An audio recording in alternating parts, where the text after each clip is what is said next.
నమస్కారం MJP news కి స్వాగతం. అందరికీ నమస్కారం. తర్వాత ముఖ్యంగా వివేకానంద రెడ్డి కేసు రాష్ట్ర వ్యాప్తంగా కూడా ఎంతో ప్రాధాన్యత సంతరించుకున్న కేసు ఇది. ఆ కేసులో ప్రధాన సాక్షి అయినటువంటి రంగన్న గారు తర్వాత నిన్న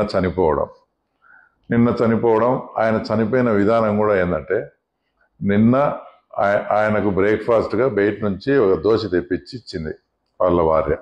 గన్మెన్గా నవీన్ రెడ్డి అనే అతను ఉన్నాడు. ఆ దోశ తిన్న తర్వాత ఆమె అంగన్వాడీ ఆయా టీచర్గా పనిచేస్తుంది కాబట్టి ఆమె ఆ జాబులోకి వెళ్ళిపోయింది.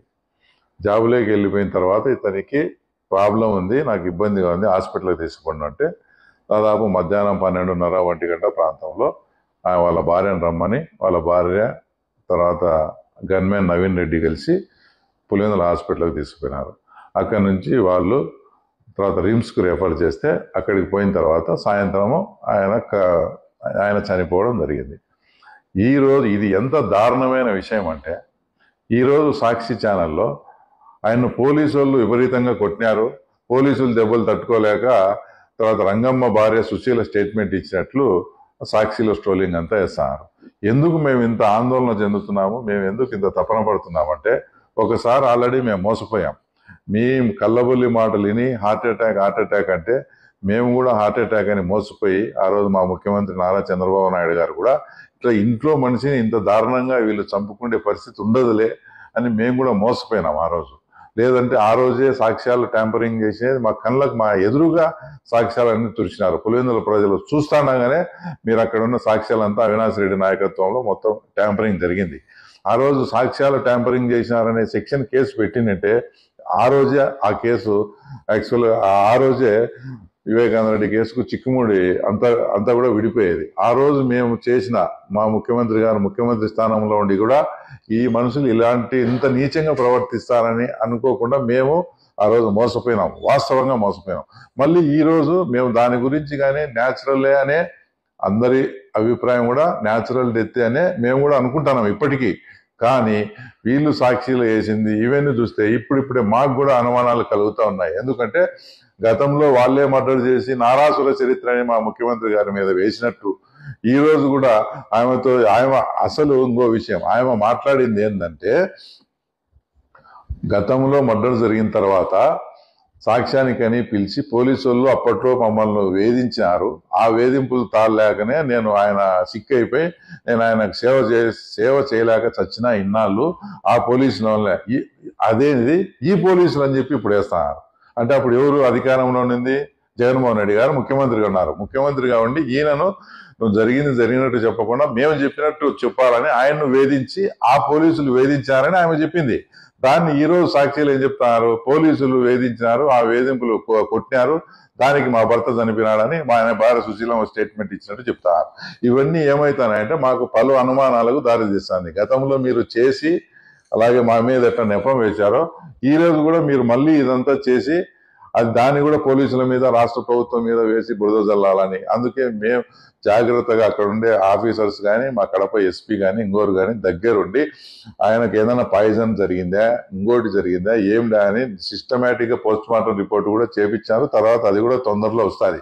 ఇవన్నీ మేము ఎందుకు చెప్తున్నామంటే, పరిటాల రవి మర్డర్ కేసులో విట్నెసెస్ ఏ రకంగా అయితే మర్డర్ అయితే ఎలిమినేట్ అయితే వస్తున్నారో ఈ కేసులో కూడా నెంబర్ 1 శ్రీనివాసరెడ్డి ఫ్రమ్ కస్నూర్, తర్వాత నెంబర్ 2 వచ్చేసి కోయిట్ గంగాధర్ రెడ్డి, తర్వాత నెంబర్ 3 వాళ్ళు ఆ రోజు జగన్మోహన్ రెడ్డి గారు భారతి గారు వివేకానంద రెడ్డి చనిపోయిన రోజు హైదరాబాద్ నుంచి వచ్చేటప్పుడు నారాయణ అనే వ్యక్తి కారులో ఉన్నాడు. అతను కూడా 5-6 నెలల తర్వాత అతను కూడా చనిపోయినాడు. అది కూడా ఒక అనుమానాస్పదం. ఇంకా మాట్లాడుతూ పోతే అందరి అనుమానాలు ఈసీ గంగిరెడ్డి మీద. అభిషేక్ రెడ్డి గారు ఏమని స్టేట్మెంట్ ఇచ్చారు? ఇది హార్ట్ అటాక్ కాదు, ఇది కంపల్సరీ మర్డర్ అని ఆయన స్టేట్మెంట్ రికార్డ్ చేసి ఇచ్చారు. అలాంటి వ్యక్తి 3.5-4 నెలలు కోమాలో ఉంటే కూడా మన జగన్మోహన్ రెడ్డి గారు చుందుకోలే, చనిపోయిన తర్వాత వచ్చారు. ఇవన్నీ ఇలాంటివి ఈసీ గంగిరెడ్డిది, అభిషేక్ రెడ్డిది కావచ్చు, కోయిట్ గంగారెడ్డిది కావచ్చు, మా ఊరు శ్రీనివాసరెడ్డిది కావచ్చు, ఆ తర్వాత ఇప్పుడు ఈ రంగన్నది కావచ్చు, ఇలాంటి 5-6 ఉన్నాయి వరుసగా. ఇవన్నీ చూస్తా అంటే ఆటోమేటిక్గా అప్పుడు గతంలో వాళ్ళు చేసి మా మీద వేసినట్టు ఇప్పుడు కూడా ఇది కూడా మా మీద కానీ రాష్ట్ర ప్రభుత్వం మీద కూడా వేస్తారనే ఒక అనుమానం అయితే కంపల్సరీ ఉంది. అందుకే ఎఫ్ఐఆర్లో కూడా మా అధికారులు, పోలీసు అధికారులు కానీ వాళ్ళంతా కూడా ఎఫ్ఐఆర్లో కూడా నేను చూశాను, అనుమానాస్పద మృతి కిందనే తర్వాత రంగన్న గారిది కూడా జరిగింది. దీనిపైన నేను పోలీసు వాళ్ళను, మా ముఖ్యమంత్రి గారిని కోరేది ఏమంటే దీని మీద సమగ్ర విచారణ జరిపి మళ్ళీ లేని పోని వచ్చి బురద మీకు కానీ మాకు కానీ తర్వాత రాష్ట్ర ప్రభుత్వానికి కానీ అంటించే ప్రక్రియలో భాగంగా ఒక కుట్ర జరుగుతూ ఉంది. ఈ కుట్రను మనం జాగ్రత్తగా ఉండి తిప్పి కొట్టాలని ముఖ్యమంత్రి గారిని, తర్వాత కడప జిల్లా ఎస్పీ గారిని, పోలీస్ అధికారులను కూడా కోరుతా ఉన్నాం. జనరల్ గా అదే ఉందన్నట్టు ఉంది. కానీ ఇప్పుడు ఏం జరుగుతుంది, పదే పదే సాక్షిలో రంగమ్మ భార్య సుశీలమ్మ పోలీసుల వల్లనే మా భర్త చనిపోయాడు అని స్టేట్మెంట్ ఇచ్చినట్టే సార్. అది ఎప్పుడు, ఆమె మార్చురీ దగ్గర గతంలో పోలీసులు మా ఆయన్ను కొట్టి నిజం చెప్పమని వేధించినందువల్ల అప్పటి నుంచి ఆయన సిక్ అయిపోయి ఈ 4-5 ఏళ్ళు నేను ఆయనకు సేవ చేయలేక నరకం అనుభవించాను అనే వర్షన్ ఆమె చెప్పింది. ఇప్పుడు ఏమని స్క్రోలింగ్ వస్తుంది, ఇప్పుడు ఏదో కొట్టినట్టు ఇప్పుడు చనిపోయినట్టు మా మీద బురద వేయాలని. మాకేం అవసరము, దాంట్లో ప్రధాన సాక్షి వాళ్ళు ఏదన్నా చేయాల్సి వచ్చే వాళ్ళు చేయాలా, వాళ్ళు ఇప్పుడు చేసింటారేమో దాన్ని మా మీదకి నెట్టాలా, రాష్ట్ర ప్రభుత్వం మీదకి నెట్టాలని ఒక కుట్ర జరుగుతుందేమో అనేది మా అనుమానం. కాబట్టి దీన్ని తప్పకుండా సమగ్రంగా విచారించాలని కోరుతాను. మా శ్రీనివాసరెడ్డిది ఏం జరిగిందో మీకు తెలుసు. వాళ్ళ ప్రభుత్వంలో ఉన్నప్పుడు జరిగింది. దానికి ఏమేమో చేసి వాళ్ళకి డబ్బులు ఇచ్చి వీళ్ళకి డబ్బులు ఇచ్చి ఏదో మేనేజ్ చేసుకున్నారు. తర్వాత కువైట్ గంగాధర్ రెడ్డిది ఏంది ఇష్యూ, దొన్లా దగ్గర దేవిరెడ్డి శంకర్ రెడ్డి వేరే హౌస్ ఉంది. ఆ వేరే హౌస్ దగ్గరికి వచ్చి తర్వాత నీకు ఇంత 10 కోట్లు ఇచ్చాము నువ్వు ఒప్పుకోమని చెప్పినారు అతన్ని. ఆ వేరే హౌస్ దగ్గర ఆ రోజు దేవిరెడ్డి శంకర్ రెడ్డి వాళ్ళ సీసీ కెమెరాలు కూడా ఉన్నాయి. అవన్నీ కూడా సిబిఐ వాళ్ళు అంతా చేసుకున్నారు.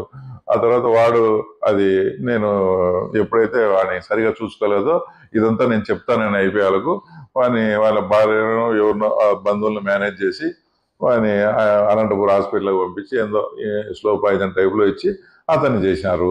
తర్వాత మిగతాటి ఈ సంఘటనలో, అంటే ఈ సంఘటనలో అనుమానం అని కాదు, కానీ ఇప్పుడు అభిషేక్ రెడ్డి అనే అతను అంత దగ్గర బంధువు.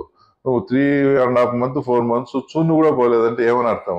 ఎవడైనా కామన్గా ఏమైనా ఆలోచిస్తాడు అంటే అతను ఆ రోజు ఆ స్టేట్మెంట్ ఇచ్చాడు, ఇది హార్ట్ అటాక్ కాదు మర్డర్ అని. ఆ మర్డర్ అని కోపమా లేక ఏదన్నా సస్పీస్, ఎవరికైనా అనుమానాలు వస్తాయి. నేను అనలేదు, కానీ ఇలాంటి అనుమానాలన్నీ ప్రజలకు వస్తాయి.